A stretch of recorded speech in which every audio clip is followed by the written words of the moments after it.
Hey there guys, how are you doing? Hope you're doing well. This will be the part 2 of the 9K special Q&A. So let's get to it. Okay, so Luke 6059 asked in French. So he read about my big training and he said it was very good.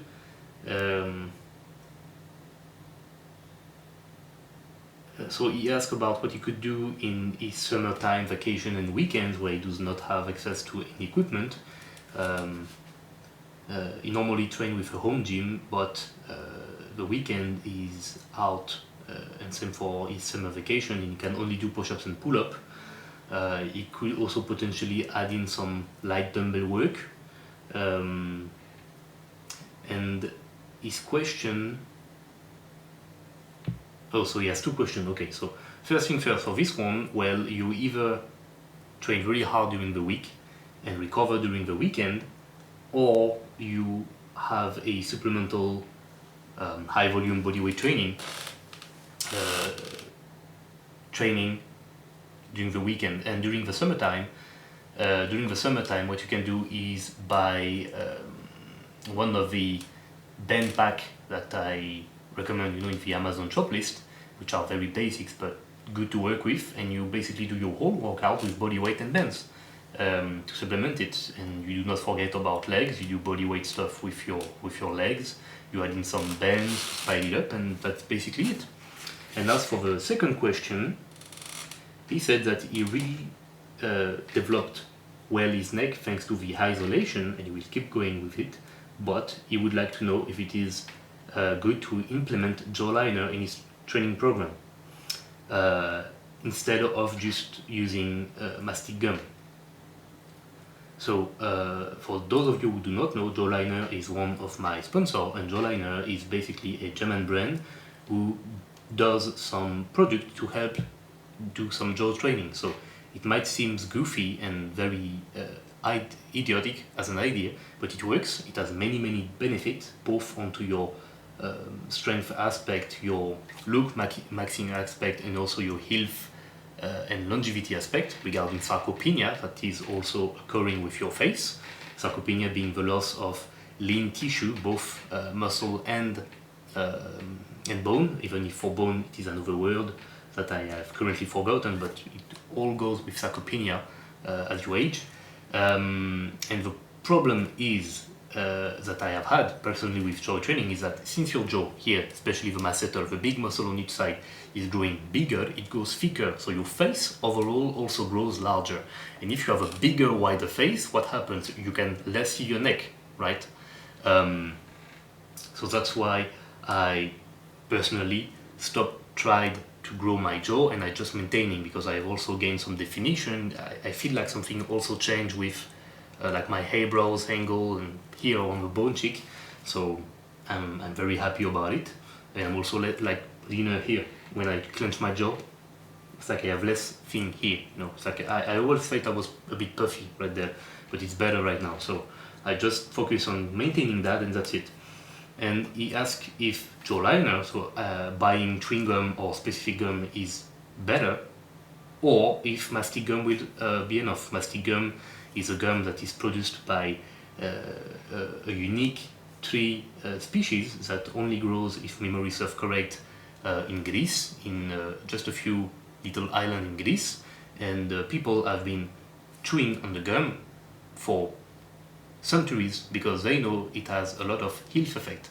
It helps with the gum health, it helps with the teeth health, it helps with the inflammation of your mouth and basically your mouth flora, bacteria flora. And he's basically asking me, do you have to buy Jawliner or just use Mastic Gum? And I do not know. I do not know how you look like. I do not know your face. I do not know what you want to have face-wise as gains. I, however, know that Mastic Gum is way easier to chew than the Jawliners. So if you want to really have the strongest jaw and also have some health and longevity benefits that comes with chewing hard stuff, Jawliner will be better. However, if you just want to try and you're not very convinced about it, a safer alternative would be to buy Mastic Gums, try, and you'll see. But it's not as hard to chew. I tried, so I know. Because basically Jawliner are 60 times stronger than a normal chewing gum, so it really works.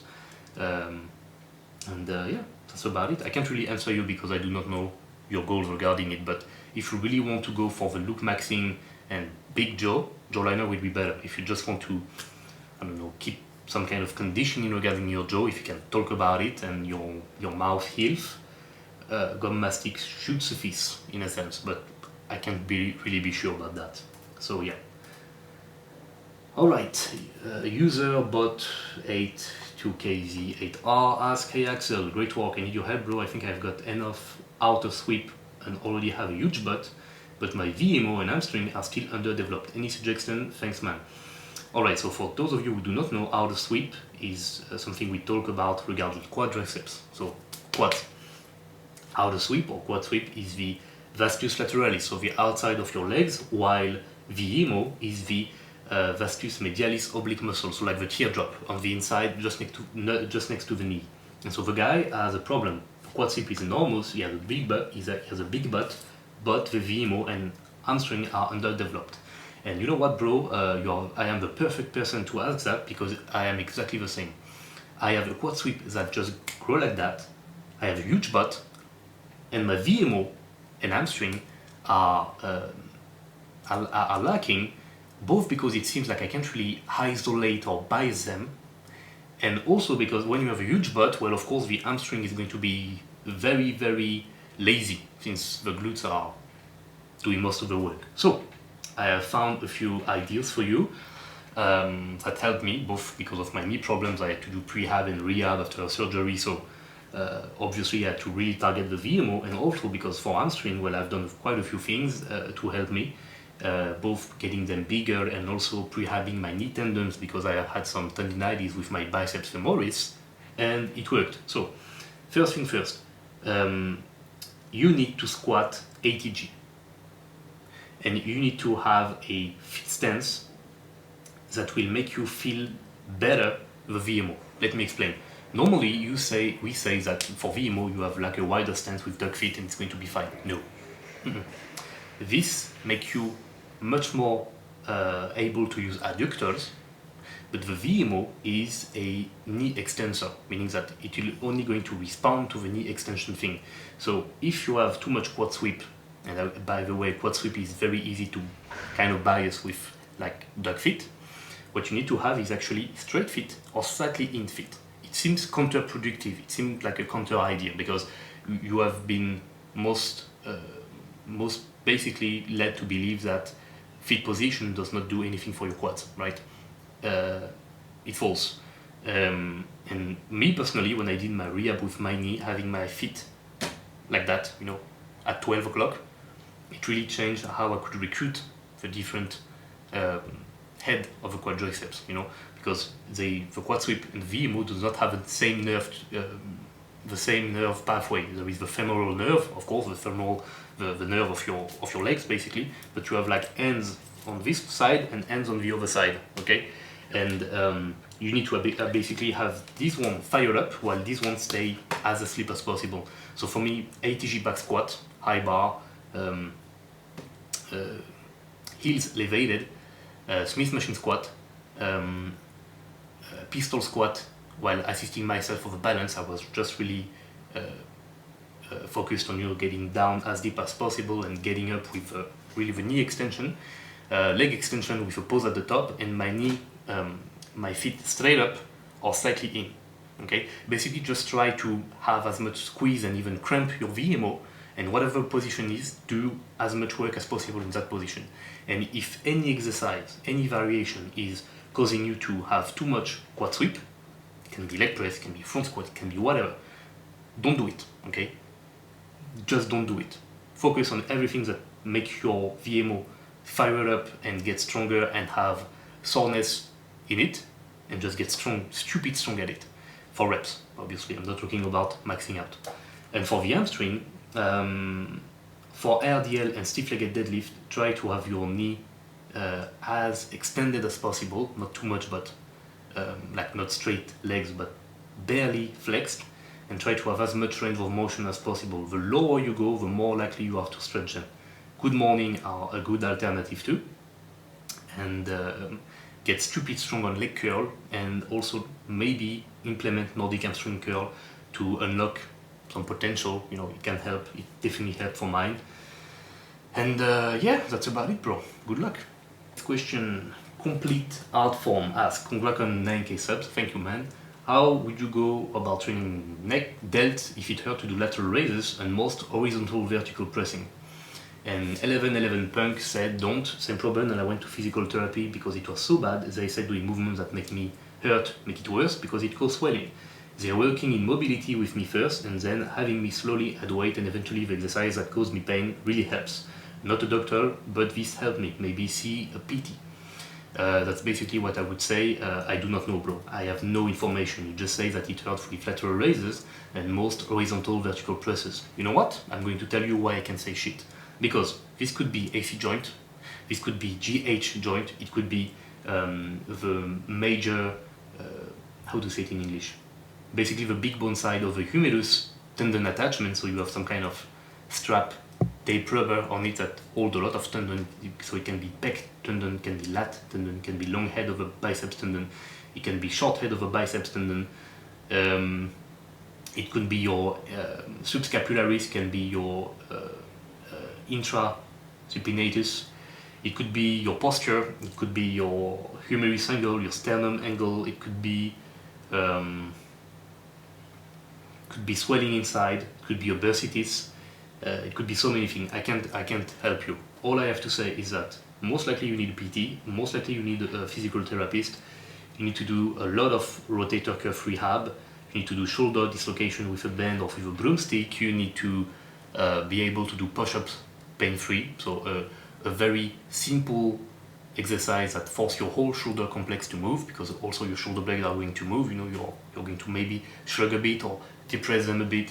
You should be able to do like BTN press but with a broomstick, or overhead press again with a broomstick, and just do this kind of motion, or like this pain-free. You should be able to do dumbbell pullovers. I mean, there is so many movements that can help you, but I'm not a doctor, and I'm not going to tell you to do something when I do not know.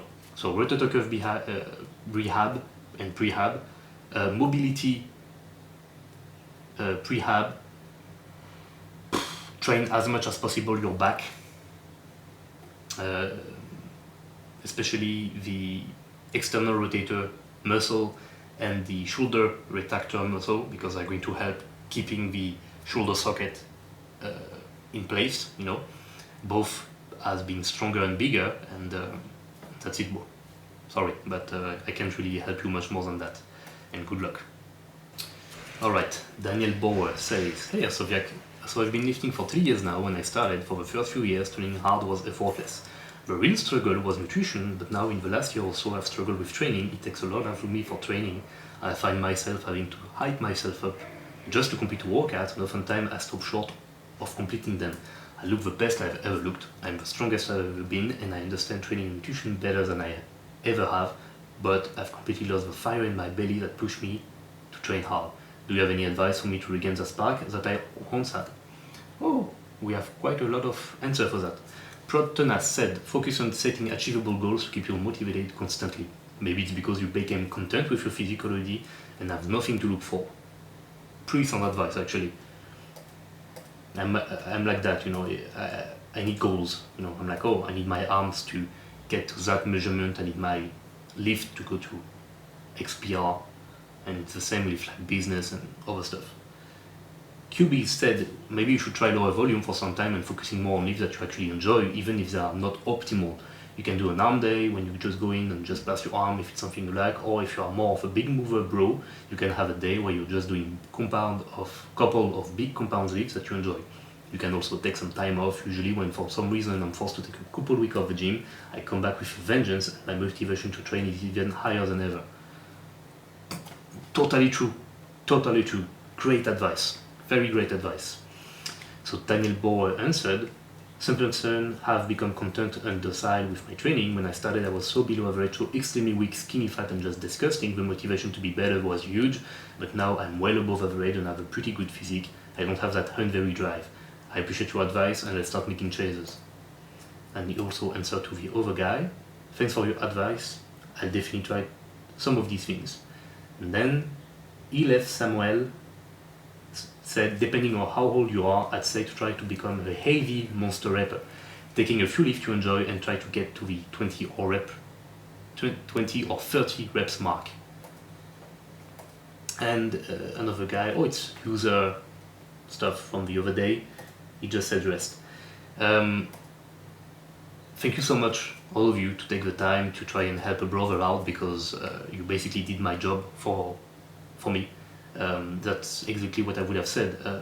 Maybe you need some rest because you're just drained out of training and you just need one week off, and then you come back and you're like, oh, I'm going to do that. Or maybe it's just about goal. Now that you have achieved your goal, you're like, oh, I'm just going to rest, like that on your throne, right? And you need another goal, okay? And maybe you just need to find this goal. So it could be getting even bigger, getting even stronger. It could be acquiring skills. Maybe you would like to do a split, maybe you would like to do front lever, maybe you would like to achieve a muscle up. If you can't do it yet, maybe it's like, oh, I want to do a one arm chin up, etc., basically. But you need to keep moving forward. You can basically maintain your physique and just unlock new stuff with it, like one arm push up, one arm inverted row, front lever, back lever, dragon flag, human flag, pistol squat, Nordic hamstring curl, razor curl, reverse Nordics, etc., keep doing stuff. Maybe to work on your 40-yard sprint dash speed. Maybe try to have some weightlifting and try to have like a 3-plate power clean and a 2-plate power snatch. I don't know. Just find new things, and also add variety to your training. The high rep, very high rep, 20 to 30 reps mark is a great idea. On squat, it definitely works, I can tell you that. On deadlift, you'll most likely pass out, but it works. For presses, especially like dips and overhead press, you feel things inside your body that you have never ever felt before, so it can also work. Sometime, like I'm 28, I just turned 28 2 months ago. My physique is barely changing now, like I'm getting a bit bigger, a bit stronger here and there, But actually, when I look back, it's been since 2018 that I basically kinda have the same physique. You look at me in 2018, like if you scroll down on Instagram or you see some video of me, you look at me in 2019, you look at me now, I'm basically the same, just a bit bigger. Nothing much has changed, but I find new stuff that I enjoy while training. I never did so much machine training that right now. I enjoy being comfortable on the machine, putting ridiculous amount of weight on it and just going hard. I also took up boxing again because I always liked to do combat sport. I basically did combat sport for a full decade. I did martial art, wrestling and boxing. And I missed it, it's like I feel rusty and slow and fat and old, and it's like, I don't like it, so I'm going to do something again. So I started back doing jump rope, I started back to do some boxing, and I'm basically ultra powerful. I hit like a fucking truck, but no cardio. No cardio. I do like, I go for 2 minutes and then I'm gassed out, and each boxing session I have are like under an hour because I do my jump rope, then I do my bag work, and on the bag work I can basically do just 15 to 20 minutes, which is ridiculous because a normal boxing match would be up to 40 minutes, right? So I can basically just go 5 to 8 rounds, depending if it's a 3 or 5 minute round. And even that, I don't even know if I can constantly box for 3 to 5 minutes straight because I'm already gassed out at 2 minutes. So guess what? I'm doing my bodybuilding thing. I'm working my legs, my knees are strong now, so I can push harder on the quads. I'm doing my neck extensions, I'm doing my arms, they are a bit bigger than before. I'm pushing for the 18 inches mark. I'm basically at 17 and 2/3, I think, right now. So, I keep pushing, but I'm basically the same, I'm natural. So I did most of what I could do with a natural body, with a normal lifestyle on the side, in 5 years I did 80% of my whole gains in 5 years. So, but I like training, I enjoy training, so I keep going, and you should do too. Maybe you know what? Maybe your calves are tiny and they suck. When you know what, I would like you now to do everything in your power to build 19 inches calves and 19 inches neck. 19 inches neck is easy compared to 19 inches calves. So just go and do it, and have a vacuum, and one time in your life become really truly shredded, like 5% body fat, just one time. You see, those are new goals that you can set for yourself and do it, right? So yeah, good luck to you, bro. Okay, strong and conditioned. Hey, it's Lee. How does the YouTube algorithm handle so much gallic masculinity? I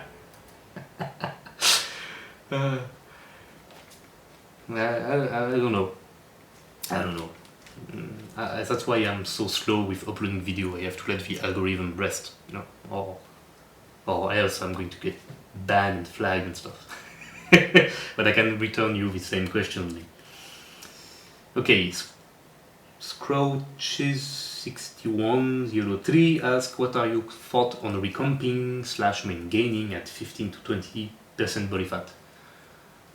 I don't know, bro. Do it. I don't know what to say. I know what to say. Don't say main gaining. Say recomping. Main gaining. What the hell is that word? Really. This GS. No, okay. So you know what? What are my thoughts? Recomping is good, but it's slower for actual lean muscle mass gain and real fat loss. Okay, it's just more comfortable. So if you do not want to do cycles of bulking, cutting, recomping is better, I guess, but it's slower. In my opinion, in my experience, and also with some study, than just doing cycles. So you just choose what's convenient for you and your goals. Okay, this GS. Hey Hersovyac, do you think it's possible to maintain most muscles at a late intermediate when transitioning to a more minimalistic program lifting regimen? I'm 175 centimeters, 79 kilogram, 12% body fat. I'm planning on training for military COF selection, where most of my focus will be on conditioning plus endurance, and thus will only have time to do strength for 3 days a week, and those sessions can be as at core as to not interfere with recovery. Yeah, you can. You can. You will just have to be very careful with your knee and low back and hip recovery, because this is going to be the most limiting factor while doing military, because when military, sometimes you will get woken up in the middle of the night, you've only had 2 or 4 hours top of sleep, and be like, oh, push up, and you can basically push up half asleep, right?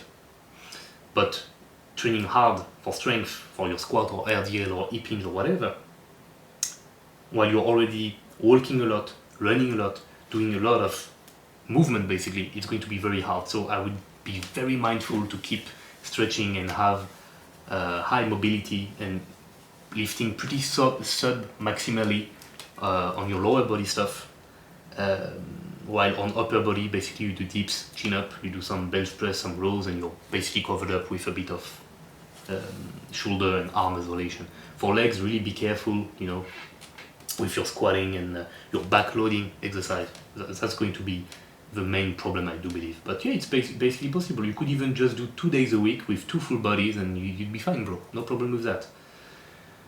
Okay, Onion Boy asks, are raw onion a must for anabolic gains? No.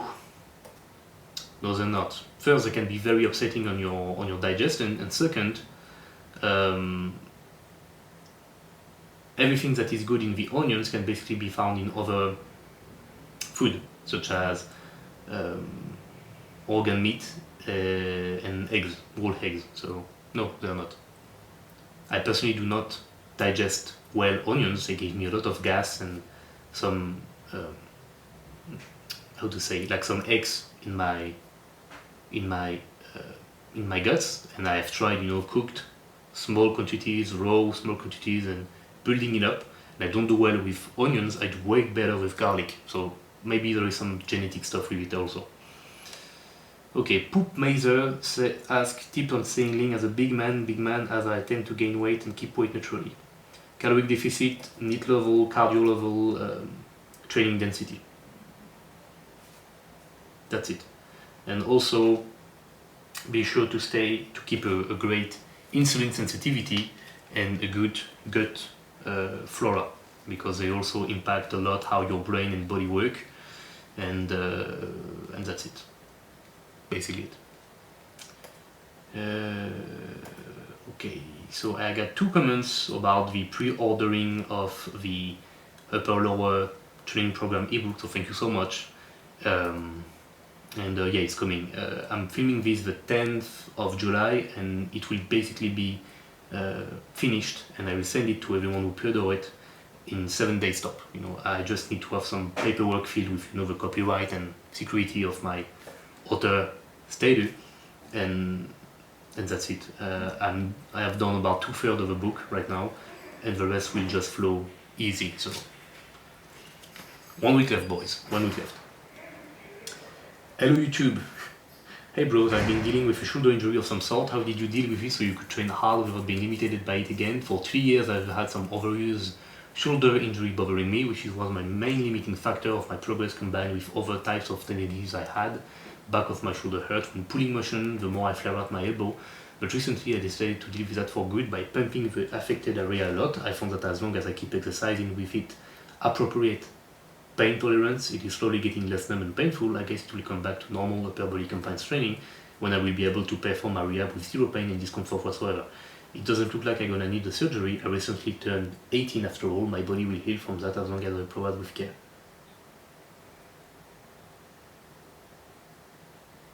Yeah, okay, so you answered your own question, bro, basically. And as for my dealing with shoulder injury, I never had big shoulder injury.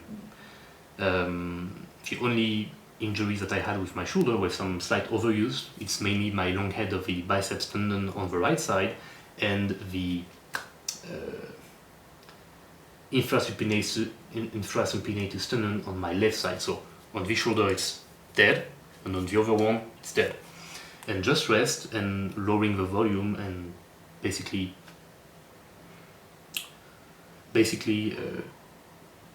doing everything that does not hurt and keeping everything that hurt in checks, and also using them at checkpoint. For example, for this shoulder, for quite a few weeks I could not do BTN press without like a real pain, like 6 out of 10 or more, and just checking here and there, you know, oh, can I do BTN press now, can I do BTN press now, with an empty barbell, and checking how much rep I could soak in before any kind of discomfort or pain would happen, was just for me to check how my recovery was going. So for weeks I could not do the position without pain. Then I could do a few sets of 15 to 20 reps, and the first set or maybe 2 sets would be a bit painful or quite discomfortable, and then it went away. Then I could go with one small plate, like a 10 kilo plate, and I could do 1 plate. Then also on my hammer shoulder machine, by going heavy, I would feel that I would need less and less warm up, and I could just power through more. And you know, with time I just let the body heal, you know. And for this one it was basically any kind of deep presses, whatever, if it's horizontal or vertical, and it was just waited out.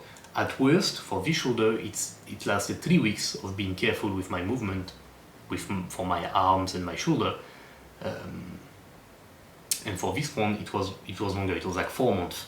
But at the same time, I do not know what happened. I do not know how I did that. For this one, I knew. I did 4 full body per week. I did guillotine press on the incline and on the flat bench, and while doing heavy BTN press, heavy chin up, and at some point he said, you know what, fuck you.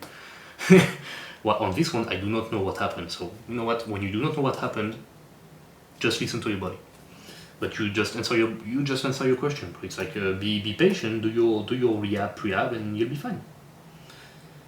Innovatixin asks, I've been lifting for 2 years, and for the first time in my life I look really huge naked, but there is only one problem: my arms are trash. Since the beginning of my lifting career, I knew they were going to be my worst body part by far, but I never took action. I have recently incorporated an arm day into my routine. How do you really get big arms? Best exercise? How to keep elbow healthy, frequency and tip, and so on. Okay, so if you want a real program, bro, I'm a PT, so you have to buy it basically. If you want me to coach you, I can do so, but Frequency, tips, and so on. You have an arm day, so you are increasing the focus and the frequency and the amount of volume you're doing, so that's good.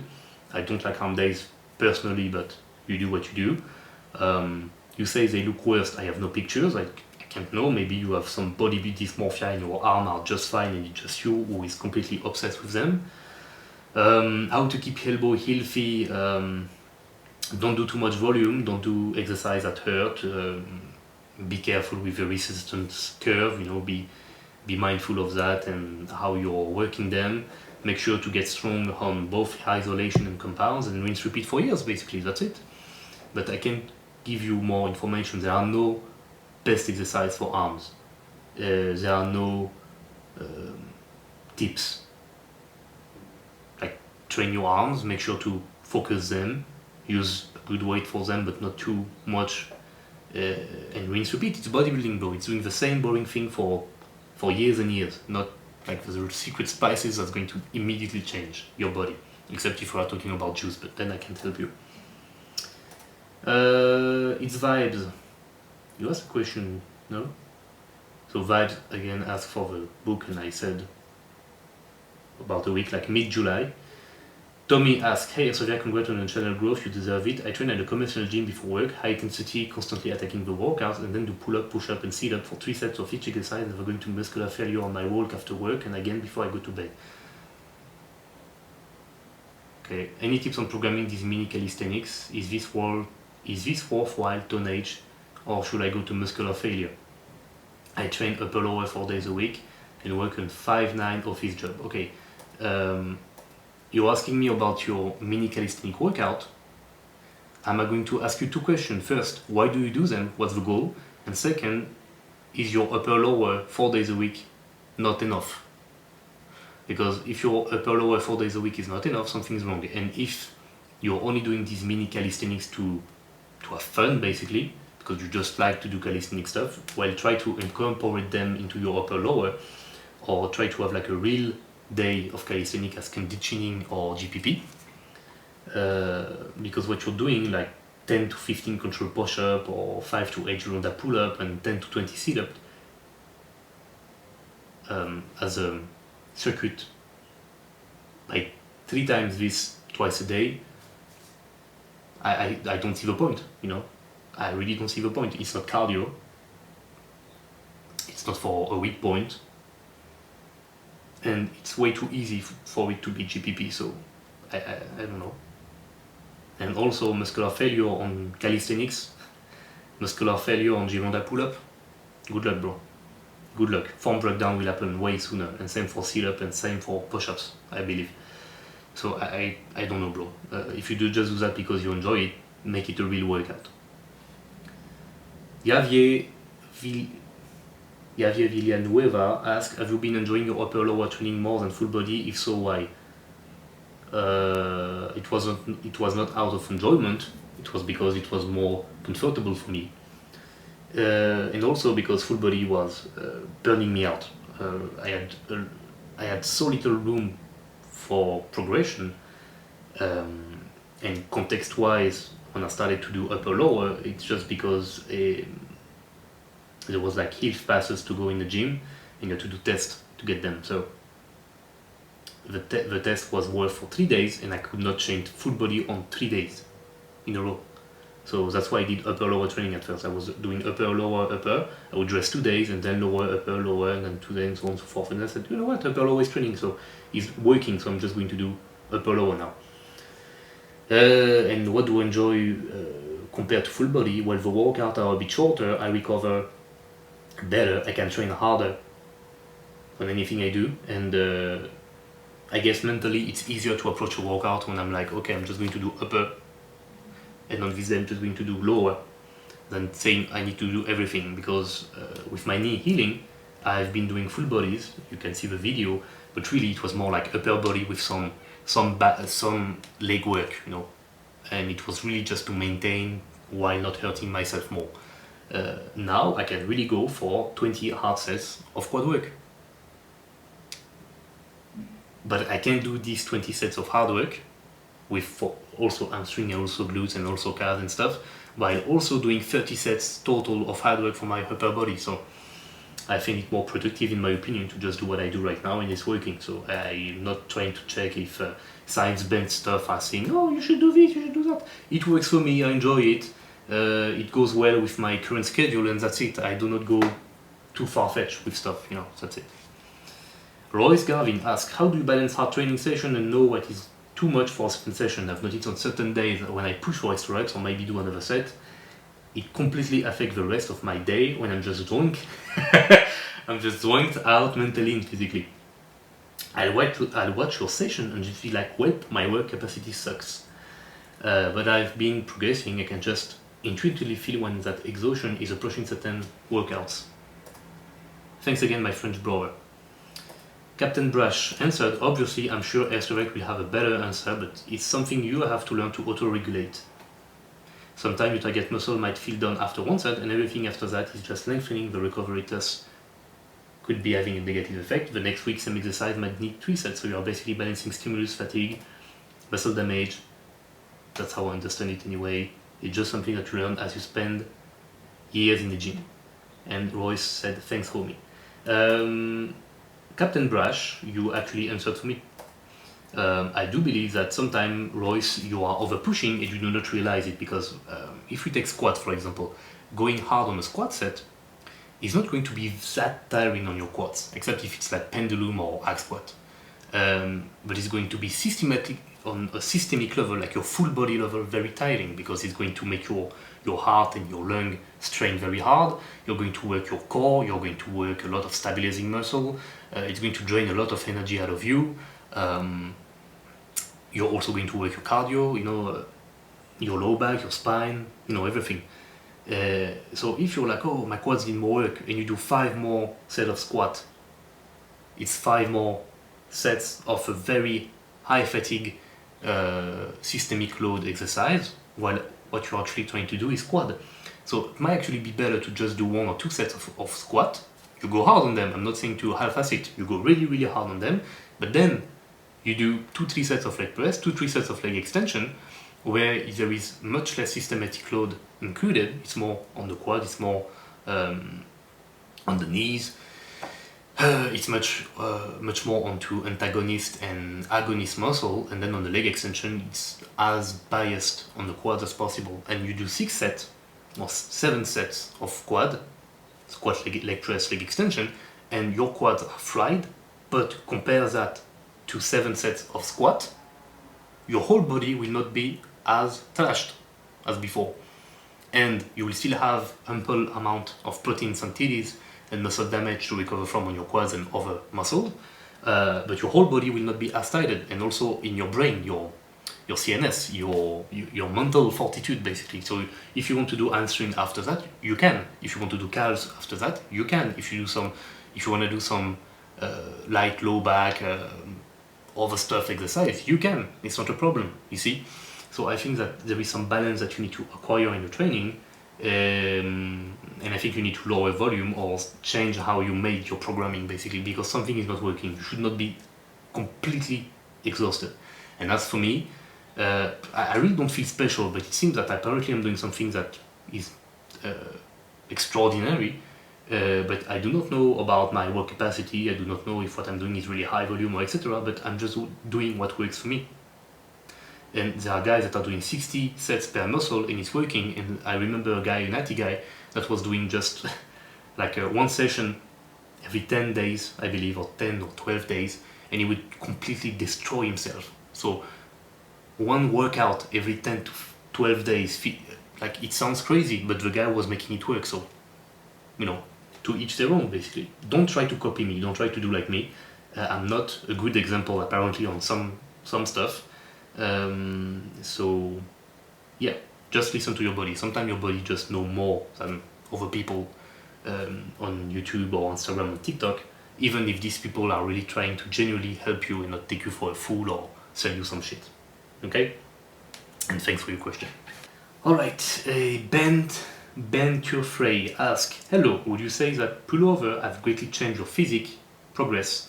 And if so, to what extent? Many thanks, adore your comment, thoroughly enjoy your work, contribution to the natural community. Thank you, Ben. Yeah, pullover greatly changed my physique and really made it progress. If so, to what extent? Simple. I have a pectus extravactus. I don't know if you can see.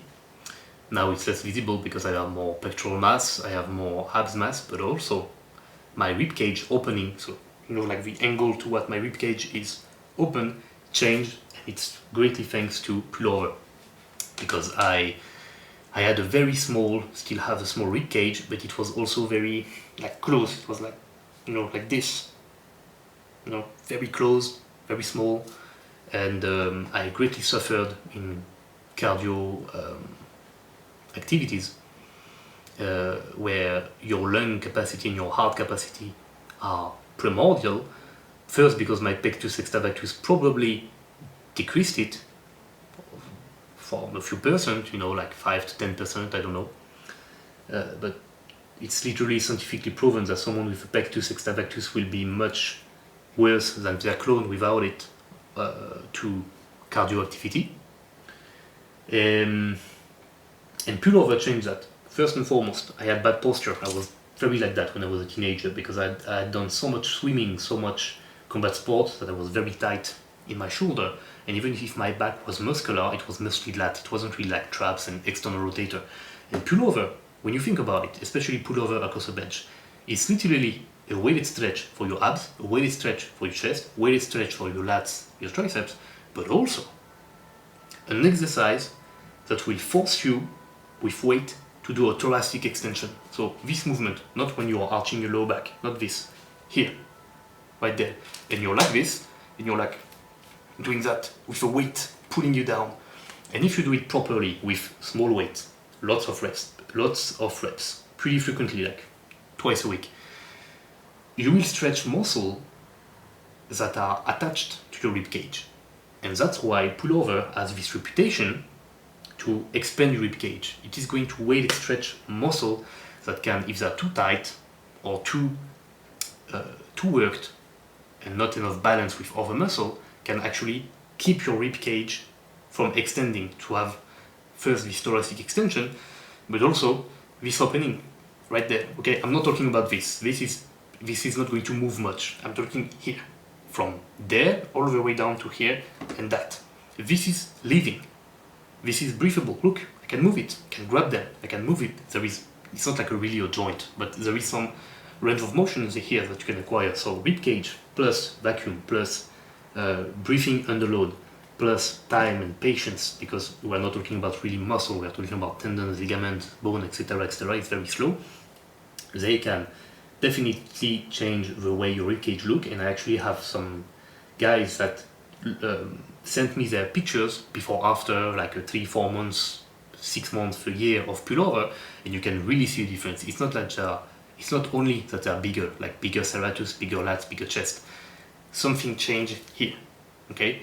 And I do not know if I have visible, like bare chest pictures of me when I was like 14 or 15 before pullover, and then me at 17, 18. I know I have some while I was doing pullover, but it would be interesting to show it, because you would see like basically the rib cage change. It's not me with teenagerhood growing and growing. It's like the rib cage change, while everything around did not really change. You know, like my elbow did not change, my clavicle did not change. So yeah, it did work a lot, and I do feel like it's a shame that it's not recognized as a great exercise, and I will make a video about this and rib cage expansion and an article too soon. So yeah, stay tuned for that. I don't know how to pronounce it. General life advice that you'd give to your 16-year-old self. Me, I am the 16-year-old. Me, 16-year-old.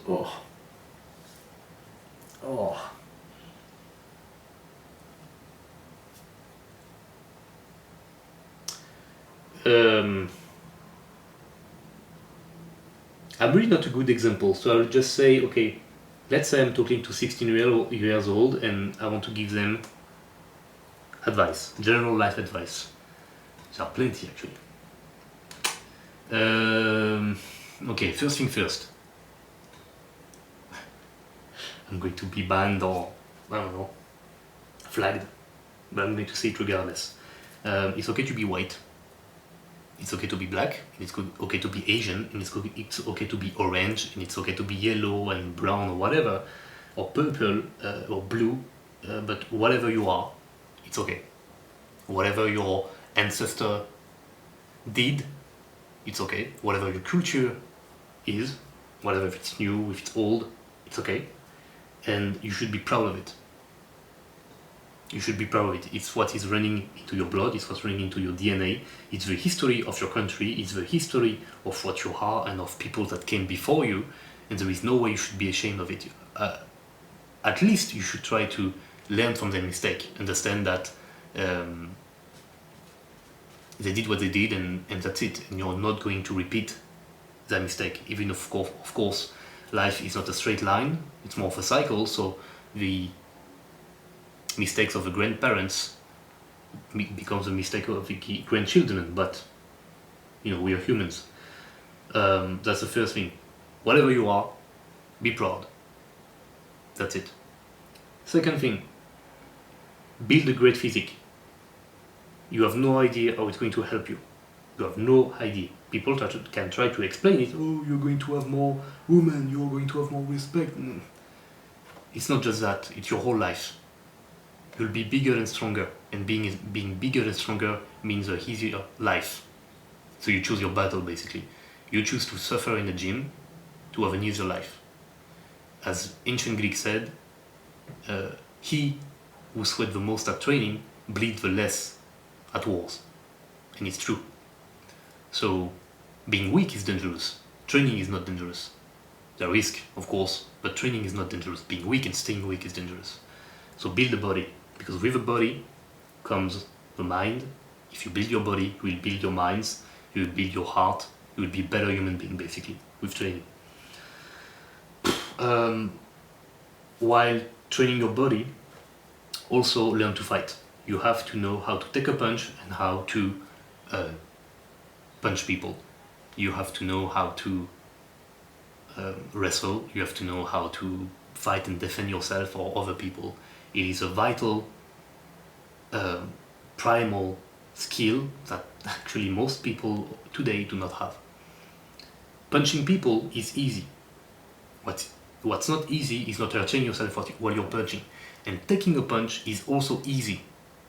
People are afraid of the pain, and it's normal. We are, especially men, we are coward in a sense by nature. We steer away from pain and discomfort, but taking a punch is not that painful.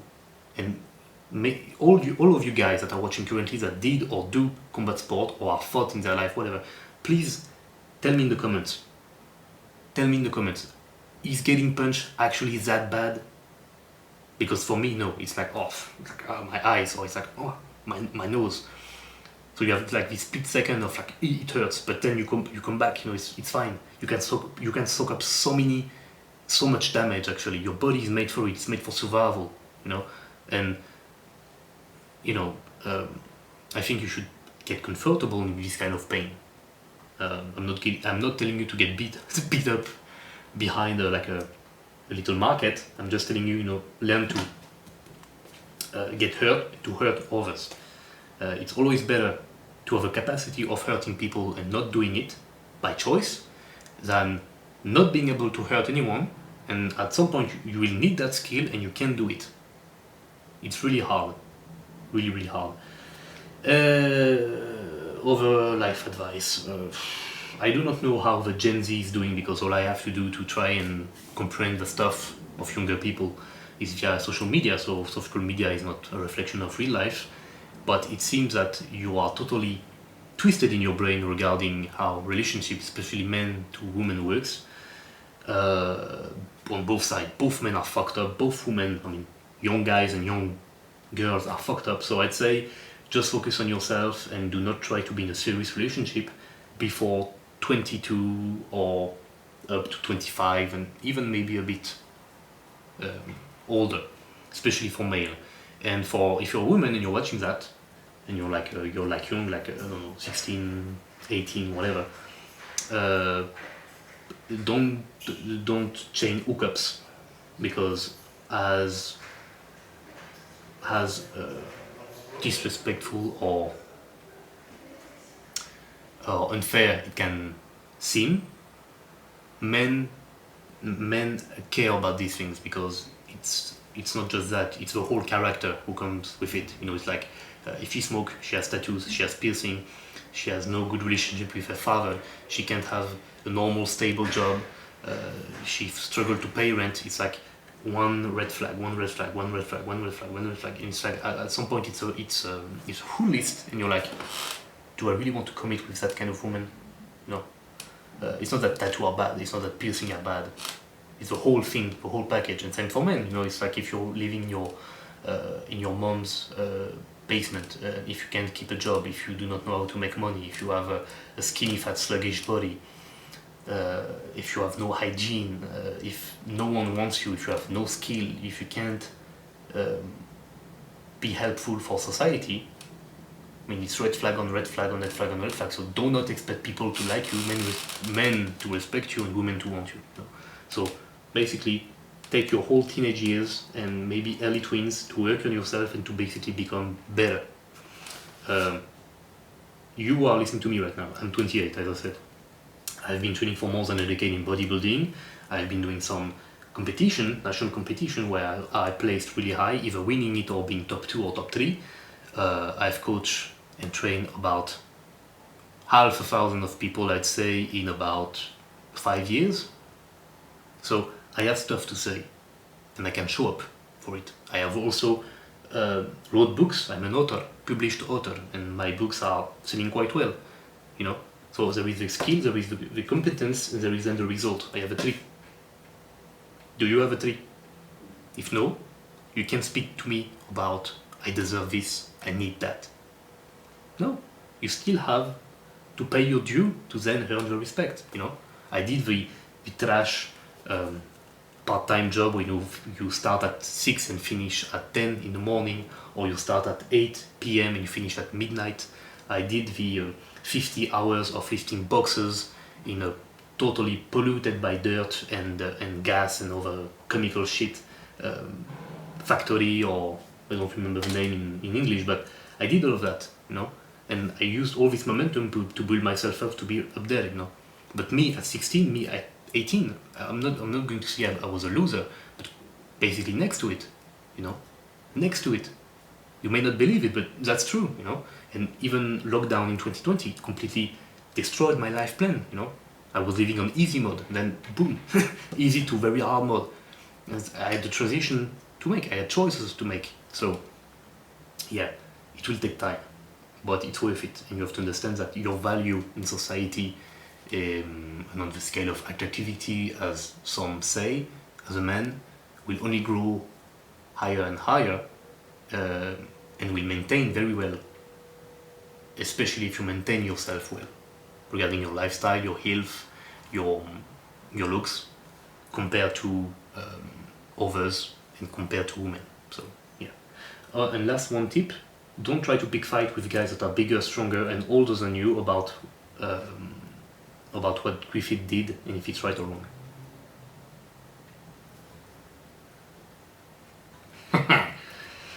Okay, next question.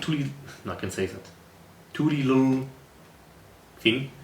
Hey, what kind of split for an intermediate/advanced trainee with 2 months off, lot of free time would you recommend? Is 2 a day viable? Thank you. Interesting question. So 2 a day training, just so everyone is clear on that, is training twice a day. For advanced intermediate lifter, 2 months off. So 2 months of that. Viable? It depends. Is it good? Depends. What do I think of it? It depends. I would prefer to just go to the gym almost every day rather than twice a day, except if you could do some kind of cardio weak point training in the morning, like low impact basically, and do your real training in the afternoon or reverse, you know. But I do not think it's required, because as an intermediate advanced trainee, the main thing is to keep growing stronger and bigger with as much recovery, as much speed recovery wise as possible, to avoid overuse, injury, plateaus, etc., etc. So you can make it work, but it would be pretty complex, and I do not know you, I have no other information, so I would just say steer away from it. I don't think it's worth it, in a sense. Nomadic Strength asks, hey bud, my question to you, what is the best body fat percentage range to maximum strength on the weighted dip? I see some fluffy guy eating some insane numbers and shredded guys too. Would the fluffy guys gain more weight on the belt if they lose some fat, or is it more cushion for the pushing like a bench press? I've always wondered this. Best of your content, man. It depends, because as you are getting shredded, you lose some body weight, so it's easier to pack in more weight with your belt, but at the same time you indeed lose some cushion, so you have less leverage for your dips, biomechanic wise, especially around the elbow, and it can impact your recovery, because being too shredded, too lean can impact your recovery, both the quality and the speed of it. So it depends, and as a more fluffy guy, you will put less weight between your legs because you're overall heavier, but potentially more cushion around the elbow, faster recovery, more protective aspect on your tendons. So I think it's a balance there. I do believe that it would be a balance of having a low body fat but healthy, and having your body be healthy at this body fat. As I said in my video about how to look more jacked, you can have a pretty healthy body fat, pretty low, without much problems, and be healthy. But at some point you can't. There is a metabolic set point to which your body is going to be like, no, I'm not okay. I'm not comfortable with that anymore. You see. So then it's rotating and cycling stuff. The exercise intensity, the volume, overreaching, deload, carb cycling, refeed, stuff like that. I'd say it's a balance. It's pretty personal in a sense. Alright, Pialucci asks, it's in French, so very cool Q&A, thank you. What do you think about Luca Guif split? Push, pull, upper push, upper pull, lower push, lower pull, and did you tested it? Well, I trained with him several times, so yes, I've tested it. What do I think of it? Look at his physique, it's working. Look at Antoine, who often trains with him and pretty much trains the same, it's working. And he also told me I really should try and commit to it to unlock some new growth. And I'm considering it, because I can really see that recovery-wise currently, because I have a huge workload and I'm training really hard and I'm strong. Sometimes I take 2 days off between upper-lower trainings, which is, I'm technically supposed to do 1 day on, 1 day off, So maybe, and at the same time, the problem with that kind of split for me is that I would experience a lot of growth in my chest that I don't really try to explode. I would experience a lot of growth in my legs, especially the quads and the glutes, which are already strong points. And I think I would have trouble to balance out with muscles such as the arms that I really need to focus to have them grow. And also my pure training enjoyment, just that. So I don't know, I did the upper push and the lower push with him. I did his old upper pull from last year. I need to try the lower pull. But yeah, it's really my main concern is how do I put neck, calves and arms and forearms in that kind of split. But it worked, it definitely works. There is no denying that. It's basically doing some kind of optimized body part split. And it works, I might try it, I might try it. Alright, Nicola Diusto asks, hi, sorry. According to you, is it possible to build a decent physique with just dips, one arm push-up, pull-up and one arm chin-up? I usually also add weighted pull-up and handstand push-ups, curl and push down. So you're basically doing everything you're supposed to do, except legs. So yeah, I guess it's decent, and you can just answer for yourself. Are you okay with your training right now and your physique, your result? If yes, yes. If no, no. But do legs. None of that shit, bro. Do legs. Last question. El Canal Dej something. Hello also, thank you for your good content. I have a question for the Q&A. What do you think about Team 3D Alpha methods and his Nucleus Overload Training style? I like it. I've done it for neck, arms and calves. It works. It definitely works. I also like his last work, about races and basically strength, mass, and other athletic ability potential, because people can get triggered that race do exist. There is not just a human race. I mean, if you're capable of saying there are Siberian tiger and then Bengal tiger, or Arctic wolf and then how to say it, like a desert wolf or chacal in French, I don't know, which is basically from two different areas and who have a very diverse genetic makeup. Basically a guy from Russia and a guy from Congo are not the same also. I mean, they are from the same family, the human stuff, but if you can say that two wolves from two different spots on the earth are different, but they are still in the big Canidus family, same for humans. So I really like his work on it, and it's always backed with science and real life proof, real weird stuff, so good. And for his Nucleus Overload Training style, I've done it, it worked. His overall method, I'm not sure I like it, because he's really focusing on high volume, and high volume is not sustainable long term. We know it from many different sources, but Nucleus Overload does work, and it can unlock some new growth. So yeah, I like it. I really like both the character of this guy, of Megan, and also his work. So yeah, here you go. Thank you for watching. Please like, comment, share, subscribe, and I'll see you soon for other video. Thank you so much. Bye bye.